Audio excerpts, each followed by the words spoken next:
È arrivato il pronto soccorso di Sant'Orso in stato di forte agitazione, con euforia e alterazioni comportamentali evidenti. Protagonista un uomo di 58 anni residente a Atene che ha assunto una sostanza acquistata sul web nota come Monkey Dust, una droga chimica con effetti stimolanti simili alle anfetamine o alla cocaina, ma con conseguenze spesso imprevedibili. Ti dà tutta una serie di effetti tipo pressione alta, euforia, allucinazioni,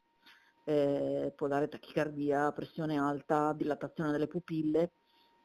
ed è sicuramente da tenere in monitoraggio dal punto di vista dei parametri vitali e di alcuni parametri laboratoristici, insomma, per mandare a casa poi in sicurezza la persona. La cosiddetta polvere di scimmia era già arrivata anni fa nel Bassanese, con alcuni casi approdati in pronto soccorso, poi era sparita. Ma adesso è facilissimo trovarla sul web e il rischio di trovarsi di fronte a droghe sintetiche tanto semplici da acquistare quanto imprevedibili nelle ripercussioni per la salute. Basta avere una carta di credito e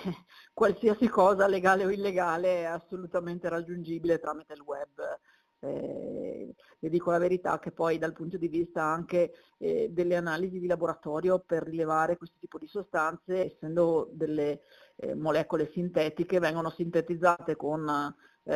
tipologie diverse e nel giro di 10 giorni il kit per rilevare una certa sostanza può non rilevare quella che è stata creata 10 giorni dopo. Quello delle droghe online è un mercato in continua espansione ed evoluzione e i medici richiamano tutti a una maggiore attenzione e a informarsi su quanto sta succedendo nel mondo delle sostanze stupefacenti, le cui zone d'ombra non sono mai troppo lontane dalla luce della quotidianità. Credo che serva un maggiore investimento dal punto di vista dell'informazione della popolazione sui possibili effetti collaterali, sia a breve che a lungo termine di tutte queste sostanze.